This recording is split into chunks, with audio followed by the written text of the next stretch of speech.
Old Trafford की pitch तो बल्लेबाजों के लिए किसी जन्नत से कम नहीं होती। यह मैदान हमेशा से ही बल्लेबाजों के लिए अनुकूल रहा है, जहां रन बनाना अपेक्षाकृत आसान होता है। श्रीलंका के कप्तान दिनेश चांदिमल ने टॉस जीता और पहले बल्लेबाजी करने का फैसला किया।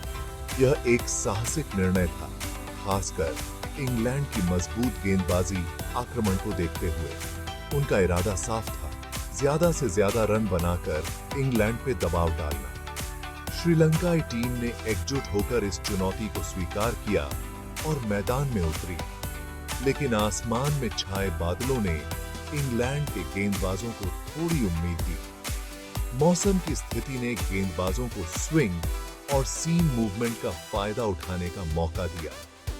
बेन स्टोक्स नहीं खेल रहे थे, तो ओली पोप ने इंग्लैंड की कप्तानी की। पोप के लिए यह एक बड़ा अवसर था और उन्होंने इसे पूरी गंभीरता से लिया। पोप ने बताया कि पिच थोड़ी मुश्किल है। उन्होंने कहा कि बल्लेबाजों को सतर्क रहना होगा और गेंदबाजों को सही लाइन और लेंथ पर गेंदबाजी करनी होगी। इंग्लैंड ने स्टोक्स और क्रोली की जगह पॉट्स और लॉरेंस को टीम में लिया। दोनों खिलाड़ियों के पास खुद को साबित करने का यह सुनहरा मौका था। श्रीलंका 8 साल बाद इंग्लैंड में टेस्ट सीरीज खेल रही थी। इस सीरीज में उनके प्रदर्शन पर सभी की नजरें थीं। तेज गेंदबाज मिलन रत्नायके को पहली बार खेलने का मौका मिला। उनके लिए यह एक बड़ा अवसर था और उन्होंने अपनी पूरी तैयारी की थी। श्रीलंका की शुरुआत अच्छी नहीं रही।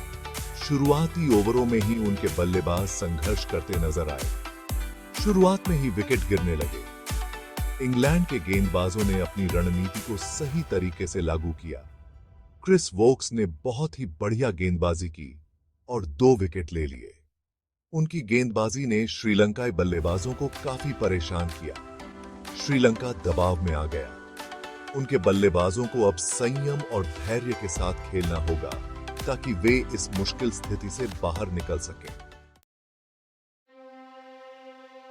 इंग्लैंड के गेंदबाज श्रीलंकाई बल्लेबाजों को सांस नहीं लेने दे रहे थे। क्रिस वोक्स और गस एटकिंसन ने शुरुआत में ही विकेट गिरा दिए। मार्क वुड की तेज गेंदों ने भी श्रीलंकाई बल्लेबाजों को बहुत परेशान किया। शोएब बशीर ने भी कसी हुई गेंदबाजी की। श्रीलंकाई बल्लेबाज रन बनाने के लिए तरस गए। हां, इंग्लैंड के गेंदबाजों ने कुछ मौके जरूर गंवाए, लेकिन उन्होंने श्रीलंका पर अपनी पकड़ मजबूत रखी। इंग्लैंड के गेंदबाजों की रणनीति साफ थी, आक्रामक गेंदबाजी और लगातार दबाव। हर गेंद पर फील्डर्स की चुस्ती और गेंदबाजों की सटीकता ने श्रीलंकाई बल्लेबाजों को कोई मौका नहीं दिया। इंग्लैंड की टीम ने अपनी ताकत का प्रदर्शन किया और श्रीलंका को बैकफुट पर धकेल दिया।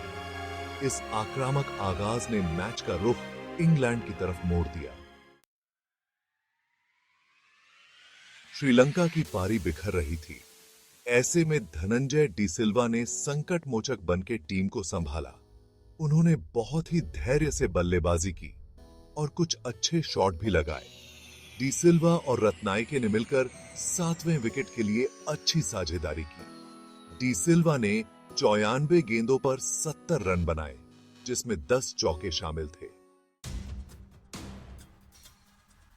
अंग्रेज गेंदबाजों ने पहले दिन कमाल कर दिया। क्रिस वोक्स ने 3 विकेट झटके।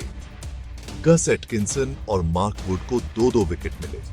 शोएब बशीर को भी 1 विकेट मिला। इंग्लैंड के गेंदबाजों ने श्रीलंकाई बल्लेबाजों को टिकने ही नहीं दिया। लगातार विकेट गिरते रहे। उन्होंने अपनी लाइन और लेंथ पर बहुत ही शानदार नियंत्रण रखा।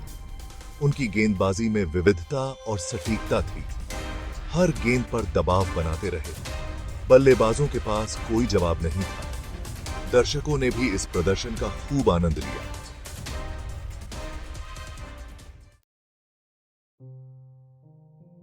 पहला दिन तो पूरी तरह से इंग्लैंड के नाम रहा। उनके गेंदबाजों ने जोरदार प्रदर्शन किया। पहले दिन का खेल खत्म होने तक श्रीलंका ने 7 विकेट खोकर 160 रन बनाए थे। धनंजय डी सिल्वा 70 रन बनाकर नाबाद रहे।